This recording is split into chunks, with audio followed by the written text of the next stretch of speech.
and welcome to yet another edition of House Connect, your insights into parliamentary activities. The first ordinary session of the 2024 legislative year has rounded up, with lawmakers across the board enjoined to educate their constituents on voter enthusiasm through the massive enrollments on electoral lists. This will enable them design the political charts that they require. On today's edition of House Connect, we will be focusing on the address of the speakers of both houses as they wrapped up this March session. Don't go away, we'll be right back.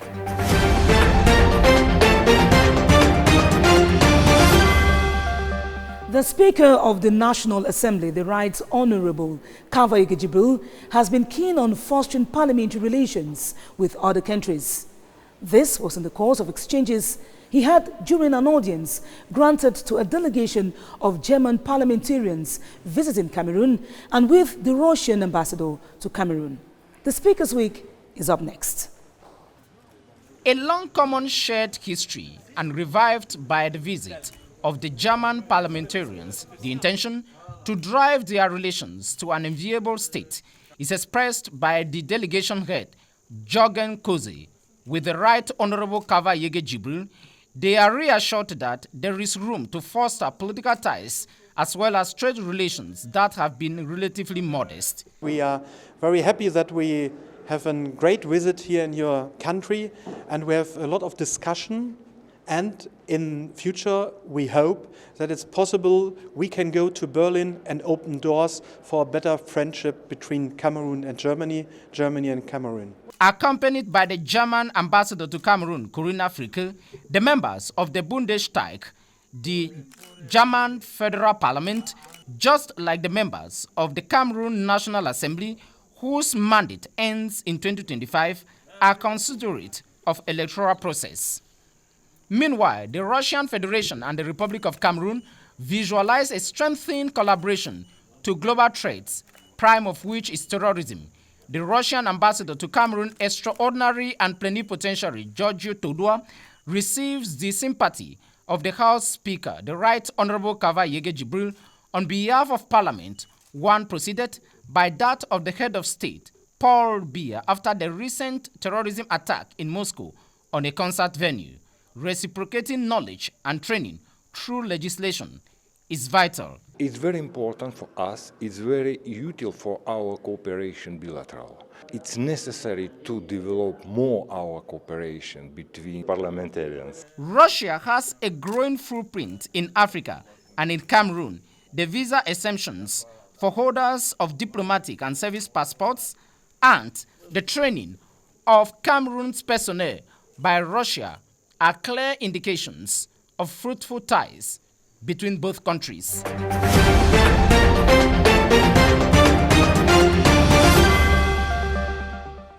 The political alliances and transitions in the country that are making waves came up prominently in the House Speaker's address as the pulse of the political landscape was taken. Although he considers the unions as necessary, given preparations for upcoming elections, the Right Honorable KAWEB cautioned against activism that could thwart peace efforts. Nous avons une économie dynamique. Our country's economy has been diversified and is characterized by vitality and resilience. Our youth are dynamic and ambitious.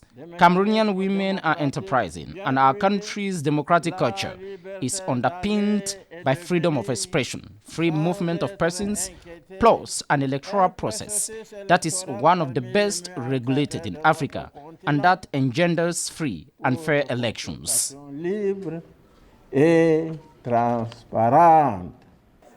While urging the lawmakers to be on the watch for illusion peddlers, the evolution of the construction work on the new National Assembly edifice, financed by the People's Republic of China, was highlighted. The nearly 60 billion CFA francs project is being supported by the President of the Republic, Paul Biya. Le président de la République vient d'ordonner. The head of state has lent his support to the project to construct the new National Assembly complex. He has ordered the disbursement of close to 1,900,000 CFA francs to our House chamber. Au financement du projet. That notwithstanding, the lawmakers pondered over the power transition theory talked about in the lead to the presidential and legislative polls in 2025. The transition is unavoidable, and it will be a transition for peace and development in this country. So I am very happy to have learned from the mouth of the Speaker of the National Assembly that we have to continue doing our work, and that what we are doing is exactly what they are afraid of. All the state institutions are functioning, so there is no need for a political transition. Political leadership is very important, and when you make wrong choices as far as political leadership are concerned, it's very clear that the development is going to retard the development. They opine there is gain in trusting the current leadership. He pleaded for peace, for the people to trust the government and give the support to the head of state, His Excellency Paul Biya, to pursue what he has been doing for peace, for the growth of the country, and make sure that the young generation is prepared for the next level. For a first ordinary session that was void of government bills and question time, it was unfulfilling for a handful. If we took a lot of time to have our bureau, after this bureau, we should be going to activity, intensive activity. We didn't do it. We were waiting for sitting of oral question to member of government. This absence of a direct control of government action will not deter the people's representatives from creating an impact in their communities. We who are from the zones which have been highly affected by the social crisis, we are going back to continue working with our people to tell them that together, and especially those our brothers who are still in the forest, to come out. There is this message the head of state has told them that you drop down your arms, you meet the rest of the populations, you join them for the common good and the development of our country. At the Senate, the session wrapped up with the vitality of Cameroon's democracy expressed through the oath-taking of the second crop of members of the Constitutional Council at the Third Congress of Parliament. President Maximian Jifenji reiterated the necessity for proposals and debates to be made with dignity in the interest of Cameroonians. Their actions on the field should be an evidence of such commitments. Our parliamentary diplomacy in and out of the country continued very intensively, and we're also privileged this period to organize to have for our legislature the first Congress. It was aimed at installing or renewing the mandate of members of the Constitutional Council and admitting the two appointed members. Representing the decentralized local authorities in each of the regions is amongst their main missions. I've been working back effectively with my local council and my regional council. We have been together, attending their local councils and attending their regional councils. We exchange ideas and we build up our ideas together and carry out projects together. Aware of the menace of peace in some parts of the country, the lawmakers pledged to carry a message of love and unity. During recess, we in the Northwest, most of what we do is peace building, is outreach, and we are working day and night that we should bring serenity to our region. So every activity we do goes to promote peace building. They look forward to examining government policy for economic growth in the course of the budgetary orientation debates in the June session.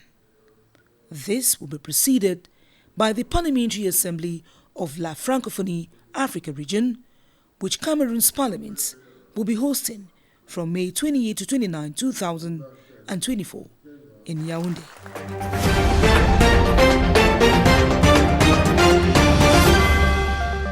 You're welcome back. Our guest on House Connect today is Senator Leke Besango Akemfo Philip, UPC Senator of the Southwest region. You're welcome, Senator. Thank you very much. It is a pleasure to have you on House Connect today in spite of your busy schedule. Thank you. The pleasure is mine equally. We're going to be beginning with this question. Yeah. Who was Senator Leke before he got to Parliament? Senator Leke Besangwa came for Philip, was a teacher, a secondary school teacher of the English department, teaching English language and literature. And within that scope, I was very happy. In fact, I thought I had gotten to the point. But then I had a burning desire still in me, because I am a very ambitious man. What took you to politics? A teacher who's today a senator, a complete change. Esther, you should know that change is constant in life. I have always wanted to be great and to be found within the corridors of greatness and decision making, so that I can be able to take part in decision making to influence and better the lives of Cameroonians and Cameroon, our beautiful country. You decided to join the UPC. Why the UPC and not just any other political outfit? In the threshold of those elections, parliamentary elections, municipal elections coming in 1992, I found my way joining the SDF. I wanted to occupy a position of authority. And so when SDF lost that election, my hopes were dampened. That was when the switch came. So no, the switch did not come there. I moved from the BLM and I found myself in Boya. And so at this point I joined the CPDM now. I said, since the CPDM is looking more successful, I should move there. My sister, I tell you what, I got into the ocean from a river. There I was drowned politically. I struggled to move to high heights. People who were there before me suppressed me and said, no, young man, you have just come. I moved from there. I said, no, this is not the party I should survive. This ocean is too large for me. And just as God will have it, since I left the CPDM group, the UPC people were looking for people to increase their militancy, because it was a newly brought party to Boya and people were not there. People didn't even know the party. So that's when I joined the UPC. And today I am the senator of the UPC party for the Republic of Cameroon in the Southwest region. Today you are a senator. Yes. After that long political stride, you find yourself in Parliament. What are some of these things that you've been able to influence ever since you got to Parliament, and what have you been able to do also in your constituency? Yeah, I've carried out some actions. You know, I come from a humble background. My parents were peasants and I have known poverty. So I feel the pangs of that. Now, when a storm blew off the Catholic Church of Nje Elabang in the Fontaine subdivision, the people hadn't a church any longer. And rain kept pouring into the church and the people could not no longer worship. And so they turned to me and called for me to help them, and which I did. I had to rebuild the church for the people. There are others whom I gave them money to carry out small-scale businesses, most of whom are women.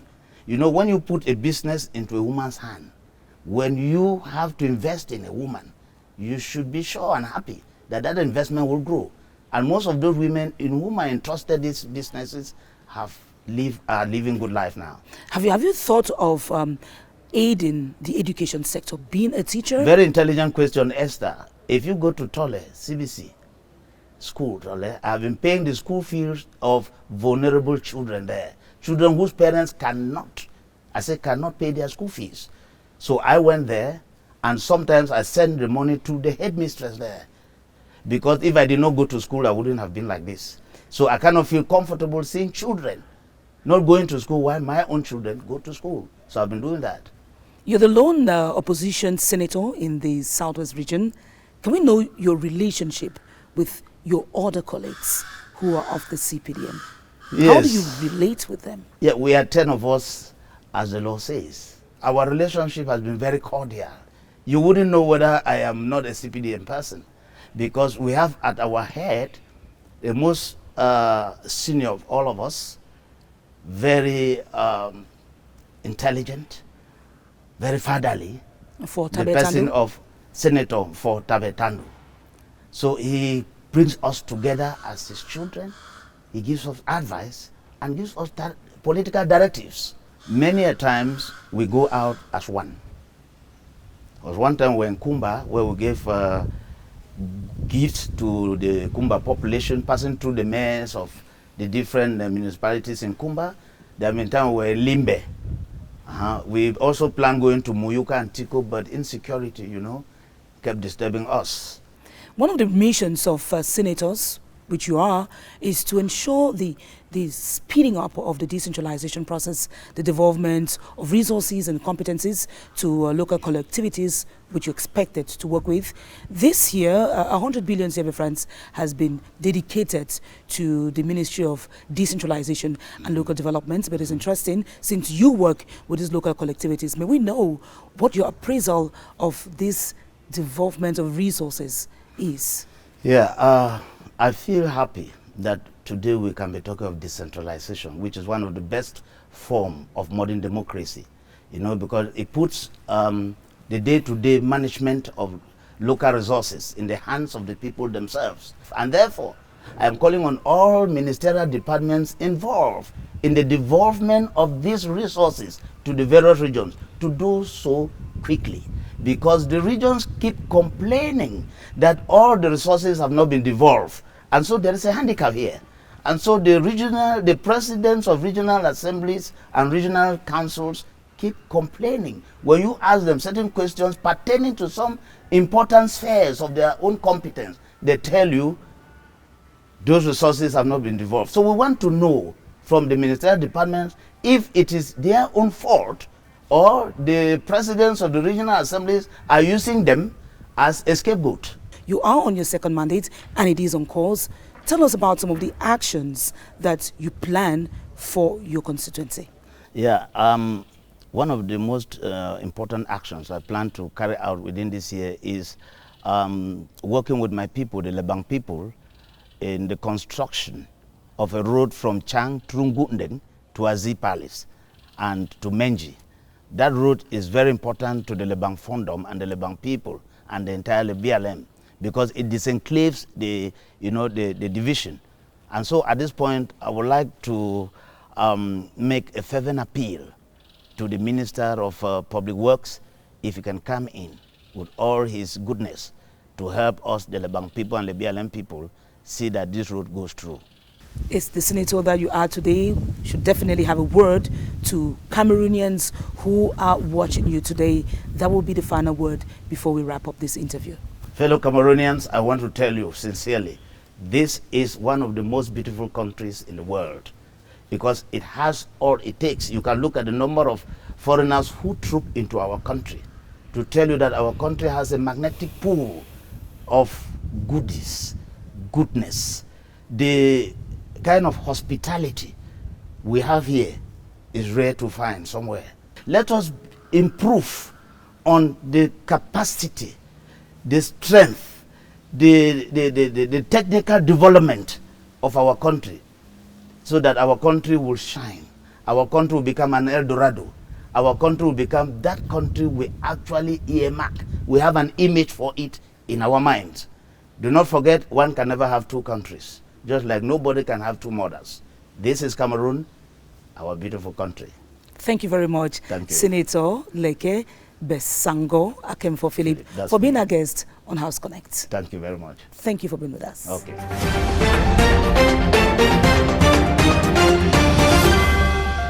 The March session has been solely dedicated to the election of the Permanent Bureau for the 2024 legislative year.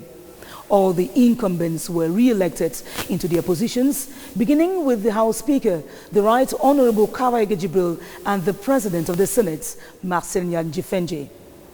Honorable Julien Barra is now one of the new secretaries at the National Assembly to replace a deceased member, while Senator Gregoire Mbamba is questor at the Senate. How the elections went is detailed in this joint report. The election began at the Senate with the position of President of the Senate, which was the candidate of the Cameroon People's Democratic Movement, CPDM, Marcel Njifenje, was proposed by the parliamentary group leader, Senator Calvin Zhang Oyono. The proposed candidate, Marcel Njifenje, scored 91 votes out of the 95 cast, with 4 null votes recorded. The newly elected president of the Senate, in his speech, thanked his colleagues for the vote of confidence. After the election of Marcel Nyat-Jifendi as president of the upper house of parliament, then supervised the election of the other members of the Permanent Bureau. Senator Abubakari Abdullahi was re-elected as the first vice president of the Senate with 100% of the votes gained. The other 4 vice presidents were also re-elected.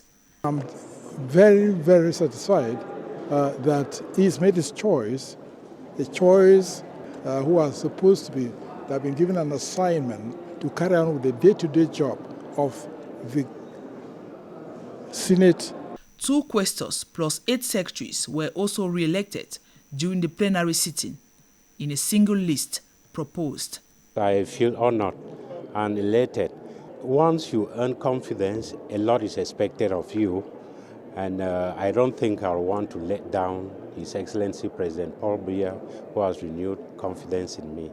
The only change in the Bureau is Senator Gregoire Mbamba, who was elected as one of the quaestors of the Senate, replacing late Senator Paulette Bisek, who died last year. The 9 committees of the Senate have been put in place, and all senators are members of the different committees. I count on the wisdom of members of that committee who have a lot of maturity, experience, and have come along with all what is in their various careers. The election of members into general committees at the Senate is in respect to the standing orders of the Senate. It clearly states that the Senate shall set up 9 general committees for consideration of matters referred to them, and each committee shall comprise at least 10 members. For the 8th time, the name of the lawmaker who was born some 84 years ago was echoed as the votes were tallied for the position of House Speaker.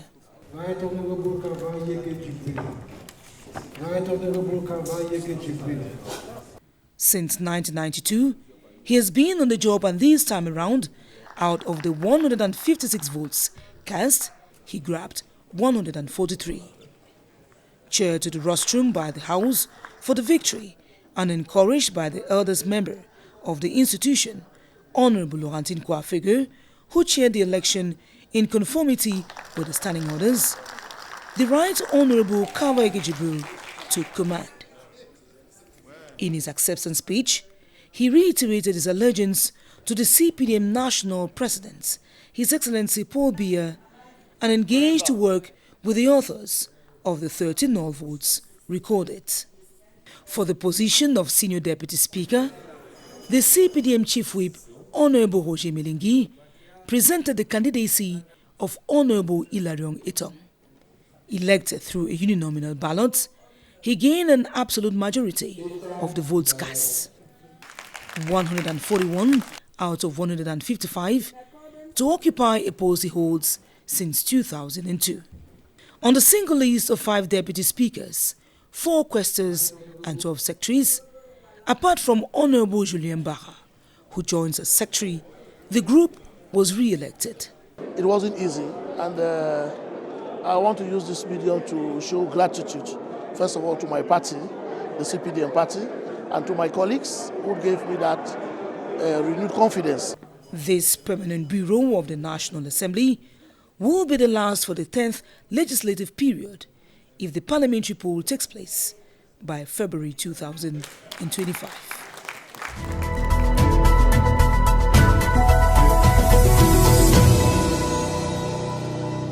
It is on that note that we wrap up this edition of House Connects, your insight into parliamentary activities, which focus on the election of the Permanent Bureau at the Senate and at the National Assembly. It also zoomed in on the 3rd Congress of Parliament and had as guest Senator Philip Leke of the UPC. Till a fortnight with details of what would have happened in Parliament, it is goodbye from the entire production team of House Connects.